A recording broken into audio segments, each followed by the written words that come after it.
자, 이번에는 지금이 저점 매수 기회일까? 저점은 아니지만 하여튼 지금이라도 사야 될까? 뭐 이런 주제를 가지고 제일 궁금한 거죠. 좀 해안을 좀 알아볼까요? 알파프로 투자전략 정태근 팀장과 함께 이야기 좀 나눠보겠습니다. 어서 오세요. 네, 반갑습니다. 네, 지금이라도 사야 됩니까? 살만한 게 사야죠. 그렇죠. 기업별로는 다르겠죠. 네. 그래도 오늘 코스피하고 코스닥이 좀 양분되는 코스닥이 좀 약해요, 그죠? 최근에 와서는 코스피가 계속 강한 것 같아요. 10월 달 이후부터는. 이 대형주 예. 여러 가지 이유가 있겠지만 네네. 메이저 수급이라는 외국인 투자자들의 네네. 수급, 그리고 또 환율 연계성, 네. 거기에 이제 뭐 공매도의 이제 숏 커버 네. 같은 것들. 물론 코스닥도 물론 그렇긴 합니다만 제가 코스닥이 좀 약한 게 제일 신경 쓰이는 거는 저희 앞서 잠깐 다루긴 했습니다만 금융투자소득세 과세 추진. 네. 아직 확정된 건 아닙니다만 계속 얘기들이 나오잖아요. 이거에 대해서 저희가 좀 반론을 자꾸 얘기한단 말이죠. 물론 그걸 찬성하시는 일반 투자자분들 그러게요. 그 손해난다고 보전해주진 않잖아요. 찬성하시는 분들도 있겠죠? 있을까요? 주식하신 분 중에? 쓰시면은 네, 방송으로 전화 한번 뭐 연락을 주시면은 그것도 참고하겠습니다. 물론 네. 항상 의견이라는 건 다양할 수 있으니까. 존중해야죠. 하지만 대다수의 개인 투자자분들은 네, 원하진 않을 것 같아요. 과세에 대해서는 상당히 민감하죠. 네, 그래서 지금 코스닥 시장이 좀 상대적으로 저조한 흐름은 그 연유가 있지 않을까 네네. 생각이 들고 연말이 다가올수록. 네. 자, 그런데도 불구하고 지금 말아 올려야 될지 네. 고민입니다만 자, 첫 번째 작은 개별 기업부터 한번 보죠. 네, 첫 번째는 CNC 인터내셔널이라는 종목입니다. CNC 인터내셔널. 이게 색조 화장품 만드는 회사인데 상장이 이렇게 오래되진 않았죠? 네네, 오래진 않았습니다. 화살표를 줍니까 여기? 화살표는 이제 9점. 9점? 네네. 거의 만점인데? 그렇죠. 제가 10점짜리는 나온 적이 없는 것 같아요. 그럼 사야 되는데 그냥? 이게 일단 제가 좋게 본 이유가 뭐냐면 그러니까 저는 개인적으로 화장품 기업들 같은 경우에는 그냥 뭐 보편적으로 어떤 말씀 드리냐면은 좀 탈중국이 필요하다 그런 얘기를 좀 많이 하거든요.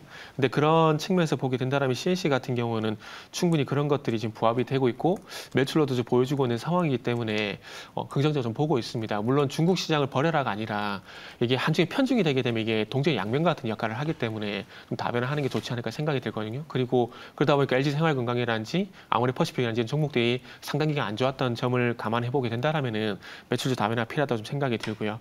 요 종목 같은 경우는 지금 11월 1일 날 그 12% 실적이 정말 좋게 나오게 되면서 그날 상승 나오고 난 다음에 계속해서 밀리고 있습니다. 근데 저 개인적으로 판단해 보건데 뭐 실적 효과가 선반영된 부분도 있겠지만은 11월 1일 기점으로 어떤 현상이냐면 방금 말씀드렸던 LG생활건강이라든지 그리고 아모레퍼시픽 이런 종목들이 이제 강세로 전환이 되게 되면서 화장품 섹터 내에서 좀 좋게 말하면 순환매가 좀 발생이 되는 것 같아요. 그동안 어쨌든 꾸역꾸역 잘 버텼던 CNC가 대형 화장품주가 올라오게 되면서 좀 상대적으로 소외가 되는 현상이 좀 나왔는데 어쨌든 지금 일본 쪽도 그렇고 미국 쪽도 그렇고 지금 괜찮은 어떤 실적 매출이 나오고 있는 상황이기 때문에 뭐 앞으로 4분기도 실적 모멘텀을 좀 보게 된다라면은 한 61선 부근이 21,000원까지였던 조정은 충분히 가능하다고 좀 생각이 들고 이 부분에서 좀 반등이 나오지 않을까라는 말씀을 좀 드릴 수가 있을 것 같습니다. 북미 쪽 같은 경우에는 뭐 계속해서 이 CNC 회사의 어떤 전방업체의 어떤 납품이 계속 지속이 되고 있는 상황이고요. 네. 그리고 일본 쪽 같은 경우는 아이패밀리 SC의 어떤 수혜를 좀 보고 있는 상황입니다. 지금 일본 쪽 같은 경우는 그 한국 화장품의 어떤 점유율이 계속해서 올라가고 있는 상황인데 이 CNC가 아이패밀리 SC의 ODM을 현재 담당을 하고 있는 상황입니다. 그런데 지금 최근에 그 아이패밀리 SC가 일본 쪽에서 계속 매출이 늘어나고 있는 상황이거든요. 그러다 보니까 뒤에서 지금 CNC가 은근히 좀 기분 좋은 상황들이 좀 전개가 되고 있는 상황입니다. 그렇기 때문에 이런 연유로 해서 CNC 같은 경우는 4분기에도 그리고 앞으로 좀 기대를 해봐도 되지 않을까라는 판단에 첫 번째 종목을 좀 언급을 드렸고요. 보유자분들 같은 경우는 당연히 홀딩이라고 좀 말씀드리겠습니다. 그래서 네. 한 3만 원 부분까지 보셔도 될 것 같고요. 그리고 신규 매수는 21,000원 이하를 생각을 하고 있는데 21,000원 이하에서 매수가 좀 되시는 분들 같은 경우에는 조금 그보다 낮은 한 26,000원 부분에서 1차 목표가를 먼저 좀 보셔도 될 것 같다는 말씀 드리고 싶고 어쨌든 조정을 좀 활용하자라는 말씀을 드리도록 하겠습니다. 거래량이 12,000 주인데요. 지금 조금 그래요. 그렇고 지금 이게 상승할 때는 거래량이 좀 받쳐지면서 나오는데 이게 또 하락할 때는 또 거래량이 또 줄어들더라고요. 네. 그렇죠. 이게 자본금 10억이네요. 액면가는 100원이고 네. 시가총액은 2,200억. 회사는 이 거래 유통에 대해서는 별로 신경을 좀 안 쓰나요? 이런 뭔가 전략이 있으실 텐데. 방금 말씀드린 주식이 부분들에서 대부분 잠겨 있거나 그 있으면 뭐하러 상장했는지 모르겠어.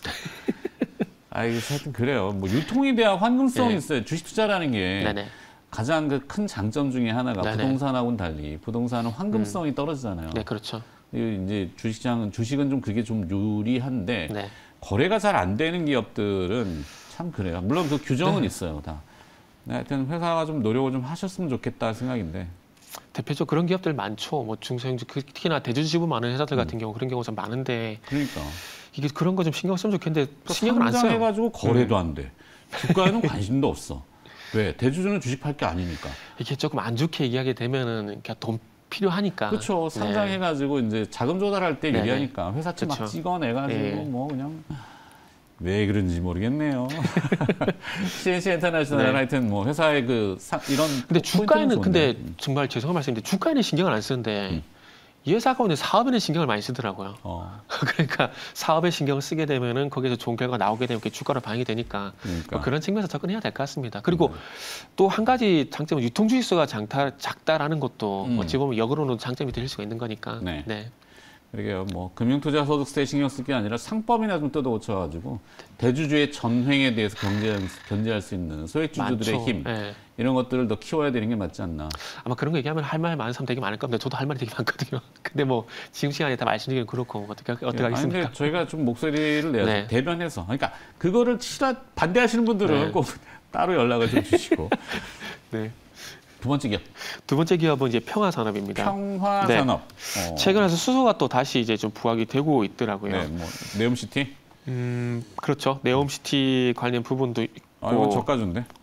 여기는 네. 점수를 줍니까? 이게 솔직히 말씀드리면 다른 종목들을 하고 싶은데 이게 하락한 종목이 좀 찾아야 되지 않습니까? 아니 굳이는 안 그래도 네. 돼요. 요즘은 뭐. 네. 그리고 그 종목들이 하락을 해야 되는데 목요일 금요일 하락을 해야 되는데 또 하락을 안 하게 되면은 말씀 좀 그래가지고 아니 너무 이거는 형식에 얽매이지 마세요. 우리는 항상 네. 창의성과 자유로움이 있기 때문에 그래도 이제 올라가는 네. 기업이어도 점수를 더 많이 줄 수도 있고 네네. 네, 뭐 타이틀은 이것을 말아 올려지만 떨어져 있는 걸 네. 꼭 말아 올리는 게 아니라 올라가는 거를 더 이렇게 말아 올려. 그럼 제 고민 좀 더 들 수가 있겠네요. 그러니까 이제. 거기에 네. 너무 연연하지 마세요. 그래서 일단 누가 수소라고 그렇게 좀 얘기했어요? 저는 뭐 밖에 작가님 전달을 잘못 받으신 거예요. 네. 자, 하여튼 형식에 네. 얽매이지 마시고 네. 보이는 기업을 하시면 그래서 됩니다. 이게 어찌 보면 수소라는 카테고리에 조금 부합을 좀 하시면 될 것 같아요. 그리고 네. 이 수소라는 카테고리 안에서 우리가 또 연료전지라든지 생산을 볼 것인가 8점. 해야 되는데 예, 일단 점수 깡패 8점을 네. 드리고 싶은데 요거는 제가 선호하는 그러니까 수소라는 테마를 보지만은 다른 선한 종목이기 때문에 8점을 드렸다 보시면 될 것 같고요. 보고 있는 종목은 솔직히 효성첨단소재 보고 있거든요. 보고 있는데 지금 그러니까 수소 테마 내에서 모빌리티 쪽을 좀 보셨으면 좋겠어요. 아시겠지만은 그 9일날 정부에서도 수소 정책 관련해서 어떤 얘기가 정책 방향에 대한 부분이 나왔고, 근데 거기 보면은 결국 핵심은 수소 상용차거든요.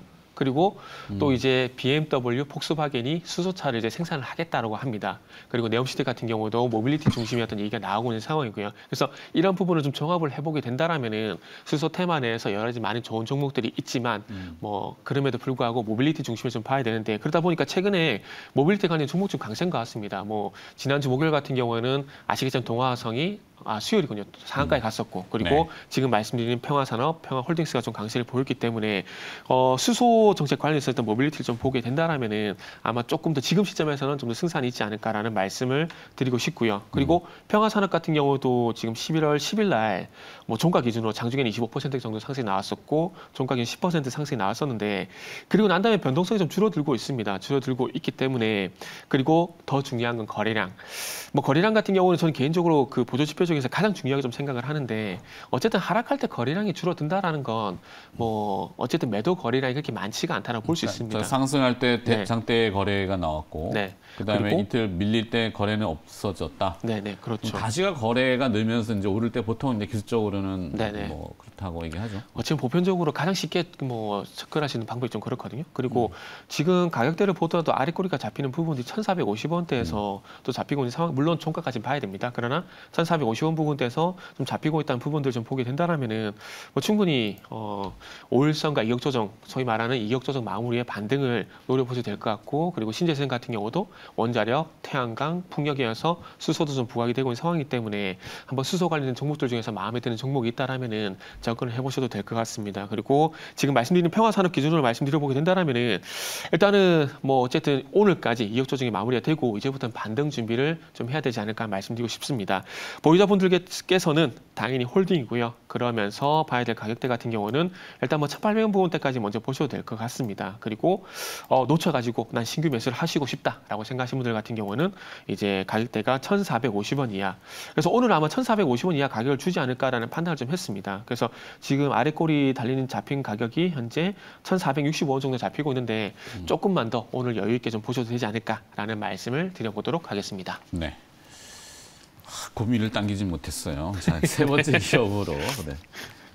네, 세 번째 종목은 이제 2차 전지 쪽에서 준비를 했는데 HYTC. HYTC. 요거는 또 신규 상장 종목입니다. 생소하네요. 네. 요것도 이제 삼성 SDI 낙수 효과가 기대되는 종목이라 봐야 될 것 같고, 최근에 요거는 위치가 조금 네. 전 이런 걸 약간 좋아해요. 개인적인 성향이지만 그러니까 흐름 자체가 2차 전지 뭐 회사 내용은 좀 봐야 되겠지만 요거는 2차 전지용 초정밀 부품. 그러니까 예를 들게 되면은 초정밀 부품. 이게 2차 전지 내에서 극판 공정이라는 게 있는데 이게 아시겠지만 알루미늄 박이라든지 동박에다가 양극할 물질이라든지 그 음각 물질을 이렇게 도포한다. 그러니까 맞아요. 종류가 다른 물질을 그렇죠. 이거를 도포를 한다 그러는데 그 OLED 이렇게 예를 들면 증착한다. 그냥 붙인다라 보시면 될 것 같아요. 그래서 이 알루미늄 박 위에다가 양극할 물질을 이렇게 붙인 다음에 자르는 공정이 슬리팅 과정이라고 그러거든요. 그 슬리팅 과정에 들어가는 이 커팅 장비, 커팅 부품을 이 회사가 공급을 하고 있습니다. 근데 아시겠지만 칼날이 계속 쓰이면 무뎌지게 되거든요. 그래서 이게 소모성 부품이에요. 그러다 보니까 이 공정이 계속해서 공급이 가능하고, 그래서 어찌 보면은 그 반도체 쪽을 보게 되면은 이 뭐랄까 그 하나 머티리얼즈 요 회사와 어떤 성격이 비슷하다 보시면 될 것 같아요. 그 회사는 반도체 공정에 들어가는 소모품 만드는 회사고, 이 회사는 2차 전지 공정에 들어가는 소모품을 만드는 회사이기 때문에 2차 전지 생산이나 이런 그 캐파가 계속 증설이 되게 되면은 소모품 수요는 계속 증가할 수밖에 없기 때문에 그 부분에서 좀 상당히 좀 수혜가 되는 기업이라 좀 보시면 될 것 같아요. 그래서 매출 비중은 삼성 SDI 쪽으로 많이 편중이 되어 있습니다. 60% 정도 됩니다. 그런데 최근에 뭐 그렇다고 하더라도 삼성 SDI만 공급을 하는 게 아니라 우리나라 배터리 3사 다 공급을 하고 있고요. 그리고 테슬라라든지 점수는 좋나요? 죄송합니다. 또 깜빡했네요. 높네. 9점? 네, 9점이요. 네. 9점, 8점, 9점. 네. 뭐하러 점수를 줘요? 그냥 제가 점수를 이 회사 높이 주는 이유가 뭐냐면은 소모성 부품. 오케이. 요거를 공급하고 있다 보니까 높이 주고 있고요. 그리고 뭐 지난주 금요일날 보니까 뭐 테슬라 증설 얘기가 나오게 되면서 부각이 됐던데 이게 지금 폴란드 법인도 있거든요. 폴란드 법인도 있고 그 공장이 있는데 어쨌든 이 폴란드 법인 같은 경우는 삼성 SDI 대응하는 부분도 있지만 LG 에너지솔루션도 대응하는 부분들이 있기 때문에 뭐 그런 이제 매출처는 다변화가 돼 있지만은 이 매출처 다변화를 통해서 매출 비중도 늘어날 가능성, 여기 좀 포커스 좀 맞춰 보시고요. 그러다 보니까 최근 조정을 좀 이용할 필요가 있지 않을까 말씀을 좀 드리고 싶습니다. 13,000원 전에서 어떤 기간 조정 양상이 좀 진행이 되고 있는데 일단은 보유자분들 같은 경우는 뭐 당연히 홀딩했죠. 9점이니까 홀딩인데 요거는 이제 15,000원대 한번 보시면 좋을 것 같다는 말씀드리고 싶고, 신규 매수 생각하시는 분들은 목표는 15,000원대. 신규 매수를 12,000원 정도 생각했거든요. 그래서 장 초반에 좀 빠지다가 다시 낙폭을 다 축소시켜 버리는데 어쨌든 신규 매수는 12,000원 정도 생각을 하고 있다라고 보시면 될 것 같습니다. 세 개 중엔 여기 뭐 제가 마음에 든다고 되는 건 아니고 저는 이런 기업을 조금 신규 상장 중에 이렇게 후 밀려서 이제 매물 좀 많이 소화하고 허니문 끝내놓고 이렇게 횡보하다가 다시 이제 조금 올라오는 이런 기업들. 그 비슷한 내용이 좀 있는 기업들. 이거를 선택한 이유가 또 방금 말씀하신 거 그 이유도 있어요. 최근에 WCP라든지 그리고 소카 같은 것들이 말씀하신데 그렇게 반응이 나왔거든요. 알겠습니다. 오늘 여기까지만 하도록 하겠습니다. 알겠습니다. 네. 자, 알파프로 투자전략 정태근 팀장이었습니다. 고맙습니다. 네, 감사합니다.